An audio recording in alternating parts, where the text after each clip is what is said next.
Sir, ಈಗ ಗುತ್ತಿಗೆದಾರ ಸಚಿನ್ ಪಂಚಾಳ್ ಅವರ ಆತ್ಮಹತ್ಯೆ ವಿಚಾರವಾಗಿ ಪ್ರಿಯಾಂಕ್ ಖರ್ಗೆ ಅವರು ರಾಜೀನಾಮೆ ಕೊಡಬೇಕು, ಜನವರಿ 3ನೇ ತಾರೀಕುವರೆಗೂ ಡೆಡ್ಲೈನ್ ಅನ್ನುವಂಥ ಮಾತನ್ನು BJP ಹೇಳ್ತಾ ಇದೆ. ಸರ್, ಇಲ್ಲದೆ ಹೋದರೆ ಉಗ್ರವಾದಂಥ ಹೋರಾಟವನ್ನು ರಾಜ್ಯಾದ್ಯಂತ ಮಾಡ್ತೇವೆ ಅನ್ನೋಂಥ ಎಚ್ಚರಿಕೆಯನ್ನು ಕೂಡ ಕೊಟ್ಟಿದ್ದಾರೆ.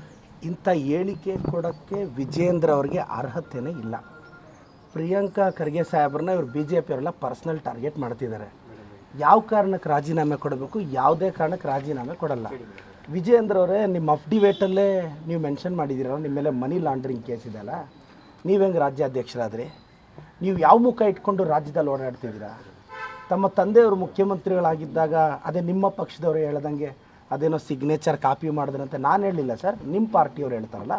ಮತ್ತು ತಮಗೆ ಯಾವ ನೈತಿಕತೆ ಇದೆ ರಾಜ್ಯಾಧ್ಯಕ್ಷರಾಗೋದಕ್ಕೆ? ಫಸ್ಟು ನೀವು ರಾಜೀನಾಮೆ ಕೊಟ್ಟು ನೈತಿಕತೆ ಬಗ್ಗೆ ಮಾತಾಡಿ. ನೈತಿಕತೆ ಅನ್ನೋದು BJPಯವ್ರ ಡಿಕ್ಷನರಿಯಲ್ಲಿ ಅವ್ರು ಅಳಸಾಕೆ ಎಷ್ಟೋ ವರ್ಷಗಳಾಯಿತು. ಈ ಹೊಸ ವರ್ಷದಲ್ಲಾದರೂ ವಿಜೇಂದ್ರ ಅವ್ರಿಗೆ BJPಯವ್ರಿಗೆ ದೇವರು ಒಳ್ಳೆ ಬುದ್ಧಿ ಕೊಡಲಿ ಅಂತ ಪ್ರಾರ್ಥಿಸ್ತೇನೆ. ಪ್ರಿಯಾಂಕಾ ಖರ್ಗೆ ಸಾಹೇಬರು ಪ್ರಾಮಾಣಿಕರಿದ್ದಾರೆ, ಸುಮ್ಮನೆ ಅವ್ರನ್ನ ಪರ್ಸ್ನಲ್ ಟಾರ್ಗೆಟ್ ಮಾಡ್ತಿದ್ದಾರೆ. ಈಗ BJPಯವ್ರ ತಪ್ಪುಗಳನ್ನ ಯಾರು ಎತ್ತಿ ತೋರಿಸ್ತಾರೋ ಅವ್ರನ್ನ ಟಾರ್ಗೆಟ್ ಮಾಡೋದು. ಎಲ್ಲಿ ಸಾಕ್ಷಿ ಎಲ್ಲಿದೆ? ಅವ್ರಿಗೆ ತಾಕತ್ತಿದ್ರೆ ಸಾಕ್ಷಿಗಳು ಕೊಟ್ಟು ಮಾತಾಡೋಕ್ಕೆ ಕೇಳಿ. ಆಪ್ತ ಅನ್ನೋ ಕಾರಣಕ್ಕೆ ಇವ್ರು ಇದು ಮಾಡ್ತಾರೆ. ಹಂಗೆಲ್ಲ ರಾಜಕಾರಣ ನಡೆಯಲ್ಲ. ವಿಜೇಂದ್ರ ಅವರೇ, ಫಸ್ಟ್ ನೀವು ರಾಜೀನಾಮೆ ಕೊಡಿ ನಿಮ್ಮ ಮೇಲೆ ಇರೋ ಕೇಸುಗಳಿಗೆ, ಮತ್ತೆ ನಮ್ಮ ಬಗ್ಗೆ ಯೋಚನೆ ಮಾಡೋಣ. ಈಗ CBI ಕೊಡಿ ಅಂತ ಅವ್ರು ಹೇಳ್ತಾ ಇರುವಂಥದ್ದು ತಪ್ಪು ಮಾಡಿಲ್ಲ ಅಂದ್ರೆ CBI ಕೊಡ್ಬೋದಲ್ಲ? ಅಲ್ಲ, ಒಂದು ಕೆಲಸ ಮಾಡಿ, ಈಗ ಅವರು ಮನಿ ಲಾಂಡ್ರಿಂಗ್ ಕೇಸ್ ಇದೆಯಲ್ಲ, ದಯವಿಟ್ಟು ವಿಜೇಂದ್ರ ಅವರು ಅವ್ರ ಮೇಲೆ ಇರೋ ಕೇಸ್ನು CBI ಕೂಡ ಕೇಳ್ಬಿಡಿ. ಅವ್ರು ಫಸ್ಟು ನನ್ನ ಮೇಲೆ ಇರೋ ಕೇಸ್ನ, ಅಂದರೆ ಸೆನ್ಸ್ ವಿಜೇಂದ್ರ ಅವ್ರ ಮೇಲೆ ಇರೋ ಕೇಸ್ನ CBI ಕೊಡಲಿ. ಅವರು ಪ್ರಾಮಾಣಿಕರಾದರೆ ಈ ಸ್ಟೇಟ್ಮೆಂಟ್ ಕೊಡಲಿ. ಅದಾದಮೇಲೆ ನಾನು ಬೇಕಾದರೆ ನಮ್ಮ ಪಾರ್ಟಿಯಲ್ಲಿ ಸರಿ ಅದ್ರ ಬಗ್ಗೆ ನಾನು ಚರ್ಚಿಸ್ತೀನಿ. ಅಲ್ಲ, ಮನಿ ಲಾಂಡ್ರಿಂಗು ಪ್ಲಸ್ ಸಾವು ಎರಡನ್ನೂ ಕಂಪೇರ್ ಮಾಡ್ತಿದ್ದೀರಾ ನೀವು? ಸರ್, ನಾನು ನೋಡಿ, ಈ ಸಾವಿಗೆ ನಮ್ಮ ಪ್ರಿಯಾಂಕಾ ಸಾಹೇಬರು ಯಾವ ಥರ ಕಾರಣ ಅನ್ನೋದು ಎಲ್ಲಾದರೂ ಸಾಕ್ಷ್ಯ ಇದೆಯಾ? ಡೆತ್ ನೋಟಲ್ಲಿ ಹೆಸರಿದೆಯಾ? ಡೆತ್ ನೋಟಲ್ಲಿ ಏನಾದರೂ ಹೆಸರಿದೆಯಾ? ಇವ್ರು ಏನಾದರೂ ಮಾತಾಡಿದ್ರೆ ಈಶ್ವರಪ್ಪನವ್ರ ಹೆಸರು ತರ್ತಾರೆ. ಈಶ್ವರಪ್ಪನವರು ಆ ಸಾವಿಗೆ ಕಾರಣರಾಗಿದ್ದರು, ಅದು BJPಯವ್ರಿಗೂ ಗೊತ್ತಿತ್ತು, ಈಶ್ವರಪ್ಪನವ್ರಿಗೂ ಗೊತ್ತಿತ್ತು. ತಪ್ಪು ಮಾಡಿದ್ದೀವಿ ಅಂತ ಗೊತ್ತಾಗ ನೈತಿಕತೆ ಮೇಲೆ ರಾಜೀನಾಮೆ ಕೊಡ್ತಾರೆ. ನಾವು ತಪ್ಪೇ ಮಾಡದೇ ಇದ್ದಾಗ ಯಾವ ನೈತಿಕತೆ ಮೇಲೆ ರಾಜೀನಾಮೆ ಕೊಡಬೇಕು? ಆಮೇಲೆ ಬಿ ರಿಪೋರ್ಟ್ ಬಂತಲ್ಲ ಸರ್ ಅವರ ಪ್ರಕರಣದಲ್ಲಿ, ಈಶ್ವರಪ್ಪ ಪ್ರಕರಣದಲ್ಲಿ ಅವ್ರ ಪಾತ್ರ ಎಲ್ಲ ಬಿ ರಿಪೋರ್ಟ್ ಬಂತಲ್ಲ. ಬಿ ರಿಪೋರ್ಟ್ ಬರೋದಾದರೆ ಹಾಗಾದರೆ ಅವತ್ತು ಯಾಕೆ ಅವ್ರ ಪಾರ್ಟಿಯಲ್ಲೇ ಒಳ್ಳೆಟ್ ಹೊಡಿಬೇಕಾಗಿತ್ತು ಈಶ್ವರಪ್ಪನವ್ರಿಗೆ? ಇಂಥ ಒಳ್ಳೆಟ್ ಹೊಡೆದ್ರು. ಪ್ರಿಯಾಂಕ್ ಈಗ ಚರ್ಚೆ ನಾವು CID ಕೊಡ್ತೀವಿ ಅಂತ ಹೇಳಿದಾರಲ್ಲ ನಮ್ಮ ಸರ್ಕಾರ, ನೋಡೋಣ ಏನಾಗುತ್ತೆ. ಸುಪಾರಿ ಕಿಲ್ಲರ್ ಅನ್ನೋದು ಕೂಡ ಈಗ ಟ್ಯಾಗ್ಲೈನ್ ಆಗ್ತಾ ಇದೆ. ಯಾರಿಗೆ? ಪ್ರಿಯಾಂಕಾ ಖರ್ಗೆ ಅವರಿಗೆ. BJP ಪೋಸ್ಟರ್ ಅಭಿಯಾನ ಮಾಡ್ತಾ ಇದೆ ಆ ಥರ, ಆ ರೀತಿಯಲ್ಲಿ, ಆ ಹೆಸರಲ್ಲಿ. ಸರ್ ನೋಡಿ, ನೀವು ಒಂದು ಗಮನಿಸಿ, PSI ಇಂದ ಕೋವಿಡ್ಡಿಂದ ಇದರಲ್ಲಿ ಎಕ್ಸ್ಪೋಸ್ ಮಾಡೋದ್ರಲ್ಲಿ ನಮ್ಮ ಪ್ರಿಯಾಂಕಾ ಸಾಹೇಬರು ತುಂಬ ಮುಂಚೂಣಿಯಲ್ಲಿ ಇದ್ದರು. ಈಗ ಅದನ್ನು ಮನಸ್ಸಲ್ಲಿ ಇಟ್ಕೊಂಡು ಅವ್ರು ಟಾರ್ಗೆಟ್ ಮಾಡ್ತಾ ಇದ್ದಾರೆ. ನಾನು ಹೇಳೋದು ಇಷ್ಟೇ, ಪ್ರಿಯಾಂಕಾ ಸಾಹೇಬ್ರ ಜೊತೆ ನಾವೆಲ್ಲ ಇದ್ದೀವಿ. ನಾವೆಲ್ಲ MLAಗಳು, ಮಿನಿಸ್ಟ್ರಿಗಳು ಸಾಹೇಬ್ರ ಜೊತೆ ಗಟ್ಟಿಯಾಗಿ ನಿಂತಿದ್ದೀವಿ. BJPಯವ್ರು ಯಾವ ಷಡ್ಯಂತ್ರಕ್ಕೂ ನಾವು ಎದರಲ್ಲ. ಪ್ರಿಯಾಂಕಾ ಸಾಹೇಬರು ಯಾವುದೇ ಕಾರಣಕ್ಕೆ ರಾಜೀನಾಮೆ ಕೊಡಲ್ಲ. ಅವ್ರು ಎಷ್ಟೇ ಒತ್ತಡ ಹೇಳಿದ್ರು ನಮ್ಮಂಥ MLAಗಳು ನಾವು ಪ್ರಿಯಾಂಕಾ ಸರ್ ಜೊತೆ ಇದ್ದೀವಿ. ನಾವೆಲ್ಲ ಈ ಜನ್ರೇಷನ್ ಲೀಡರ್ಸ್ ಏನಿದ್ದೀವಿ ನಾವೆಲ್ಲರೂ ಪ್ರಿಯಾಂಕಾ ಸರ್ ಜೊತೆ. ನಮಗೆ ಗೊತ್ತು ಸರ್ ಇಶ್ಯೂ ಏನು ಅಂತ. ಸರ್, ಅವರು ರೂರಲ್ ಡೆವಲಪ್ಮೆಂಟಲ್ಲಿ ಅವ್ರು ಮಾಡ್ತಿರೋ ರೆವಲ್ಯೂಷನರಿ ಚೇಂಜಸ್ ಏನು ಅಂತ ನಮಗೆ ಗೊತ್ತು. ನಮ್ಮ ಕೆಲಸಗಳನ್ನ ಈಗ ನಾನು ಸಿಸ್ಟಮಲ್ಲೇ ಇದ್ದೀನಿ. BJP ಶಾಸಕರಿಗೆ ಅರ್ಥ ಆಗ್ತಿಲ್ಲ ಸರ್ ಆ ವಿಚಾರ.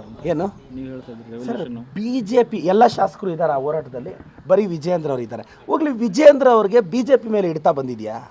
ನಮ್ಮ ಕಾಂಗ್ರೆಸ್ ಅವ್ರ ಕತೆ ಬಿಡಿ ಸರ್. BJPಯವರೇ ಅವ್ರ ಮಾತು ಕೇಳ್ತಾರಾ? ಕೇಳಲ್ಲ. ಹೋಗ್ಲಿ, ಅವ್ರ ಪಾರ್ಟಿ ಕ್ಯಾಡ್ರಲ್ಲಿ ಅವ್ರಿಗೆ ಗೌರವ ಇದೆಯಾ? ಫಸ್ಟು ಯತ್ನಾಳ್ ಬಾಯಿ ಮುಚ್ಚಕ್ಕೆ ಕೇಳಿ, ಮತ್ತೆ ನಮ್ಮ ಬಗ್ಗೆ ಮಾತಾಡಲಿ. ರಾಜ್ಯ ನಾನೇ ಅವ್ರ ಪ್ಲೇಸಲ್ಲಿ ಇದ್ದಿದ್ರೆ 10 ನಿಮಿಷಕ್ಕೆ ಸಸ್ಪೆಂಡ್ ಮಾಡಿ ಬಿಸಾಕ್ತಿದ್ದೆ, ಯತ್ನಾಳಾಗಲಿ ಇನ್ನೊಬ್ರಾಗಲಿ. ಅಂಥ ದಮ್ಮು ತೋರಿಸೋ ಲೀಡ್ರು ವಿಜೇಂದ್ರ ಆಗಿದ್ದಿದ್ರೆ ನಾನು ಹೋಗ್ತಿದ್ದೆ. ಎಲ್ಲ ಸ್ಮಾರ್ಟ್ ರಾಜಕಾರಣ ಮಾಡಿದ್ರೆ ನಾನೇ ಸ್ಟೇಟ್ ಪ್ರೆಸಿಡೆಂಟ್ ಪ್ಲೇಸಲ್ಲಿ ವಿಜೇಂದ್ರ ಪ್ಲೇಸಲ್ಲಿ ಇದ್ದಿದ್ರೆ ಯತ್ನಾಳ್ ಅವ್ರನ್ನ ಸಸ್ಪೆಂಡ್ ಮಾಡ್ತಿದ್ದೆ. ನೀವೇನಾದ್ರು KPCC ಅಧ್ಯಕ್ಷರಾದ್ರೆ ಈಗ ಅವೆಲ್ಲ ಖರ್ಗೆ ಅವ್ರನ್ನ ಏನಾದ್ರು ಮಾಡ್ತಿದ್ರಾ? ನೀವೆಲ್ಲ ನಾನು ಪಕ್ಷದ ಸಾಮಾನ್ಯ ಕಾರ್ಯಕರ್ತ.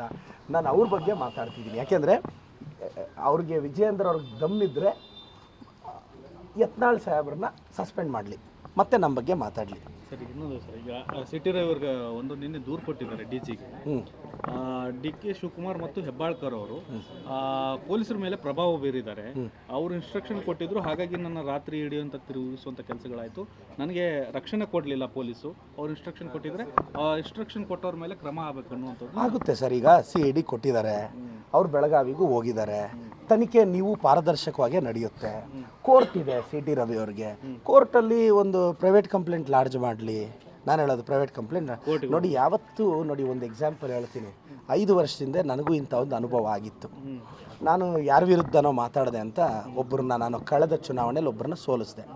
ಅವ್ರು ಏನು ಮಾಡಿದ್ರು, ನನ್ನನ್ನು ಅರೆಸ್ಟ್ ಮಾಡಿಸಿದ್ರು. ನನ್ನನ್ನು ಅರೆಸ್ಟ್ ಮಾಡಿಸಿ ನೀವು ನಂಬಲ್ಲ, 6 ತಾಸು ಸುತ್ತಾಕ್ಸಿದ್ದಾರೆ ಚಿಕ್ಕಬಳ್ಳಾಪುರ ಸುತ್ತು. ನನ್ನ 5 ವರ್ಷದ ಹಿಂದೆ ನನ್ನ ಮೇಲೆ FIR ಏನಾಗಿರಲಿಲ್ಲ, ತಾಲೂಕು ಆಫೀಸಲ್ಲಿ 107 ಆಗಿತ್ತು, ಶಾಂತಿಗೆ ಭಂಗ ಬರುತ್ತೆ ಅಂತ. ಈಗ ಆ ಕೇಸ್ ಇಟ್ಟವ್ರು ಶಾಂತಿಗೆ ನಾನು ಭಂಗ ತಂದೆ ಮೊನ್ನೆ ಚುನಾವಣೆಯಲ್ಲಿ. ನನ್ನನ್ನು 5-6 ತಾಸು ಸುತ್ತಾಕ್ಸಿದ್ರು. ಯಾಕೆಂದರೆ ಅವ್ರು ಏನು ಹೇಳಿದ್ರು, ಅಲ್ಲಿಂದ ಅಲ್ಲಿ ಕರ್ಕೊಂಡೋದ್ರು, ಟೀಗೆ ಅರ್ಧ ಗಂಟೆ ಹಾಕಿದ್ರು, ಕಾಫಿಗೆ ಅರ್ಧ ಗಂಟೆ ಹಾಕಿದ್ರು, ತಿಂಡಿಗೆ ಅರ್ಧ ಗಂಟೆ ಹಾಕಿದ್ರು, ಅಲ್ಲಿ ಇರಪ್ಪ ಸ್ವಲ್ಪ ಫ್ರೆಶ್ ಅಪ್ ಆಗಪ್ಪ ಅಂತ ಅಲ್ಲಿ ಅರ್ಧ ಗಂಟೆ ಹಾಕಿದ್ರು. ಚೆನ್ನಾಗಿ ನೋಡ್ಕೊಂಡ್ರು ನೋಡ್ಕೊಂಡು ನನಗೆ ಗೊತ್ತಿರೋ ಪ್ರಕಾರ ಸಿ ಟಿ ರವಿ ಅವ್ರನ್ನೂ ಚೆನ್ನಾಗಿ ನೋಡ್ಕೊಂಡಿರ್ತಾರೆ. ಮಿಡ್ ನೈಟಲ್ಲಿ ಸರ್ ಅಲ್ಲ, ಈಗೂ ಅಡ್ಡ ಬಂದಿರುತ್ತೆ, ಅವ್ರು ಒಪ್ಕೊಳಕ್ ಆಗ್ತಿರಲ್ಲ. ಗೌರ್ಮೆಂಟ್ ಸೆಕ್ಯೂರಿಟಿ ಸಂಬಂಧ ಬಂದ್ರೆ ಕಬ್ಬನ್ ಗೆದ್ದಿಲ್ಲ ಕರೆಕ್ಟಾಗಿ ಸೆಕ್ಯೂರಿಟಿ ಕೊಡ್ತೀರಾ ಅಂತ ಅವ್ರು ಹೇಳ್ತಾ ಇಲ್ಲ, ನಾನು ವೈಯಕ್ತಿಕವಾಗಿ ಒಂದು ಮಾತಂತೂ ಹೇಳಬಲ್ಲೆ, ಸಿ ಟಿ ರವಿ ಸರ್, ನಿಮಗೇನು ಆಗಲ್ಲ, ನಿಮ್ಮ ಜೀವಕ್ಕೆ ಏನೂ ಆಗಲ್ಲ, ನಿಮ್ಮ ಜೀವಕ್ಕೆ ನಾನು ಗ್ಯಾರಂಟಿ ಸರ್. ತುರ್ತು ಪರಿಸ್ಥಿತಿ ಅಂದರೆ ಬೇರೆ ಥರ ಇರುತ್ತೆ ಮೇಡಮ್.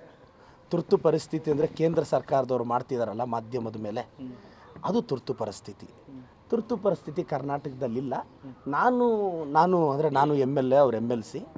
ಸಿ ಟಿ ರವಿ ಅವ್ರಿಗೇನಾದರೂ ಅಷ್ಟು ಜೀವದ ಮೇಲೆ ಆತಂಕ ಇದ್ದರೆ ಸರ್, ನಾನು ನಮ್ಮ ಸರ್ಕಾರದ ಪರವಾಗಿ ನಿಮ್ಮ ಜೀವಕ್ಕೆ ನಾನು ಹೊಣೆಯಾಗಿರ್ತೀನಿ, ತಲೆ ಕೆಡಿಸ್ಕೋಬೇಡಿ ಸರ್. ಇನ್ನೊಂದು ಸರ್, ಈಗ ನಿರ್ಮಲಾ ಸೀತಾರಾಮನ್ ಒಂದು ಮಾತು ಹೇಳಿದ್ದಾರೆ, ಪೆಟ್ರೋಲನ್ನು ನಾವು GST ವ್ಯಾಪ್ತಿ ತರೋಕ್ಕೆ ಸಿದ್ಧರಿದ್ದೇವೆ, ಆದರೆ ರಾಜ್ಯಗಳು ಒಪ್ತಾ ಇಲ್ಲ ಅನ್ನೋಂಥ ಮಾತನ್ನು ಹೇಳಿದ್ದಾರೆ.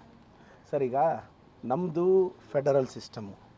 ಫೆಡರಲ್ ಸಿಸ್ಟಮಲ್ಲಿ 3 ಲಿಸ್ಟ್ ಇದೆ: state list, central list, concurrent list. State ಲಿಸ್ಟಲ್ಲಿರೋ ಸಬ್ಜೆಕ್ಟ್ಸ್ಗೆ ನಾವು ತೀರ್ಮಾನ ತೊಗೊತೀವಿ, ಸೆಂಟರ್ ಲಿಸ್ಟಲ್ಲಿರೋ ಸಬ್ಜೆಕ್ಟ್ಸ್ನ ಅವ್ರು ತೀರ್ಮಾನ ತೊಗೊತಾರೆ. ಕಾನ್ಕರೆಂಟ್ ಲಿಸ್ಟ್ ಅಂದರೆ ಸ್ಟೇಟು ಸೆಂಟರು ಇಬ್ಬರು ತೀರ್ಮಾನ ತೊಗೊತೀವಿ, ಆದರೆ ಸೆಂಟರ್ ತೀರ್ಮಾನನೇ ಫೈನಲಿ ಗೆಲ್ಲೋದು. ಈಗ ಅವ್ರ ಅಧಿಕಾರದಲ್ಲಿರೋ ಸ್ಟೇಟ್ಸು ಇದ್ದಾವೆ, ಸೊ ಅವ್ರು ತರಲಿ ನೋಡೋಣ. ಎಲ್ಲ ಸ್ಟೇಟ್ಸು BJPಯಲ್ಲಿರೋ ಸ್ಟೇಟ್ಸ್ನ ಒಪ್ಸ್ಕೊಂಡು ಬರಲಿ. ಈಗ ಮೊನ್ನೆ ಯಾವುದೋ 1 ನೇಷನ್ 1 ಎಲೆಕ್ಷನ್ ಬಿಲ್ಲು ಯಾವುದೇ ಇರದ ಮೇಲೆ ಪಾಸ್ ಮಾಡಿದ್ರು, ಅವರು ನಂಬರ್ ಇತ್ತು, ಅವ್ರ ಹತ್ರ ಮೆಜಾರಿಟಿ ನಂಬರ್ ಇತ್ತು. ಅವ್ರೇನು ಗೊತ್ತಾ, ಬೇರೆ ಪಾರ್ಟಿಗಳನ್ನ ಜನರ ಮುಂದೆ ವೀಕ್ ಮಾಡಬೇಕು ಇತ್ತ, ಮೆಜಾರಿಟಿ ಇತ್ತ ಪಾಸ್ ಮಾಡೋಕ್ಕೆ. ನಂಬರ್ ಇಲ್ಲ ಅಂತ ಗೊತ್ತಿದ್ರು ಬಿಲ್ ಯಾಕೆ ಟೇಬಲ್ ಮಾಡಿದ್ರು ಪಾರ್ಲಿಮೆಂಟಲ್ಲಿ? ಅಂದರೆ ದೆ ವಾಂಟ್ ಟು ಪ್ರೊಜೆಕ್ಟ್. ಈ ನಾಟ ಎಲ್ಲ ನಡೆಯಲ್ಲ. ನೆಕ್ಸ್ಟ್ 2029 ಇಂಡಿಯಾದೇ ಅಷ್ಟು ಮಾತು, ಇಂಡಿಯಾದೇ ಅಷ್ಟು ಮಾತು. ಇಲ್ಲ ಸರ್, ಇಂಡಿಯಾ ಬ್ಲಾಕ್ ಫಾರ್ಮ್ ಆಗಿದ್ದು ಮೊನ್ನೆ. ಅಲ್ಲ, ಈಗ ಇಂಡಿಯಾ ಬ್ಲಾಕ್ ಅಲ್ಲಿ ಕಾಂಗ್ರೆಸ್ ಕಿಕ್ಔಟ್ ಮಾಡಬೇಕು ಅಂತ ಎಲ್ಲ ಮಾತಾಡ್ತಾ ಇದ್ದಾರೆ, ಕಾಂಗ್ರೆಸ್ ಜೊತೆ ಮುಂದುವರಿಬಾರ್ದು ಅಂತ.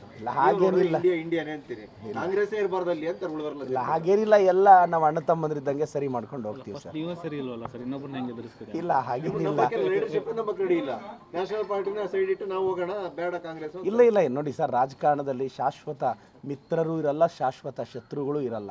ಸಂದರ್ಭಕ್ಕೆ ತಕ್ಕಂತೆ ರಾಜಕಾರಣ ಒಂದೇ ನೋಡಿ, ಫ್ರೆಂಡ್ಸ್ ಯಾರು ಎನಿಮೀಸ್ ಯಾರು ಅಂತ ಸಂದರ್ಭ ಡಿಸೈಡ್ ಮಾಡೋದು ಅಲ್ವಾ? ದೇಶದಲ್ಲಿ ಬಹುತೇಕ ರಾಜ್ಯಗಳು ರಿಜೆಕ್ಟ್. ಅಲ್ಲ, ನಿಮಗಿದೆ ಯಾಕೋ ಮಿತ್ರರು ಶತ್ರುಗಳು ಕಳೆದ ಲೋಕಸಭಾ ಚುನಾವಣೆಯಿಂದ ಅನುಭವಕ್ಕೆ ಬಂದಂಗಿದೆ ಸರ್.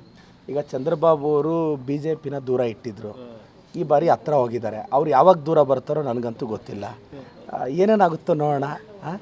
ಖಂಡಿತವಾಗೂ ಒಳ್ಳೆಯದಾಗುತ್ತೆ. ನಾನು ಹೊಸ ವರ್ಷದಲ್ಲಿ ದೇವರಲ್ಲಿ ಪ್ರಾರ್ಥಿಸ್ತೀನಿ, ದೇವರೇ ಈ ವರ್ಷ ಆದರೂ BJPಯವ್ರಿಗೆ ಒಳ್ಳೆ ಬುದ್ಧಿ ಕೊಡಪ್ಪ ಅಂತ. ಜಿ ಕನ್ನಡ ನ್ಯೂಸ್ ಈಗ ನಿಮ್ಮ ಮನೆಯಲ್ಲೇ ನೋಡಿ, ಎಲ್ಲ ಕೇಬಲ್ಗಳಲ್ಲಿ ಈಗ ಲಭ್ಯ. ನಿಮ್ಮ ನೆಚ್ಚಿನ ಜಿ ಕನ್ನಡ ನ್ಯೂಸ್ ಈಗ ಸನ್ ಡೈರೆಕ್ಟ್ ನಲ್ಲಿ number 292, Tata play number 1664, Jio TV number 1334, NXT digital number 30, in cable number 30, city networks 51, U digital number 162, GTPL number 17, Rockline telecommunications number 42, Shri Basaveshwara cable number 168, rural cable network 60, Vinayaka digital 57, Abhishek cable 821, city channel 53, Siddeshwara cable network 57, V4 digital Infotech 628, Surya digital networks 53, Gajanan digital number 836, Malnad Infotech private limited number 56, Metrocast number 830, Victory digital number 167ರಲ್ಲಿ ನೋಡಿ ಆನಂದಿಸಿ.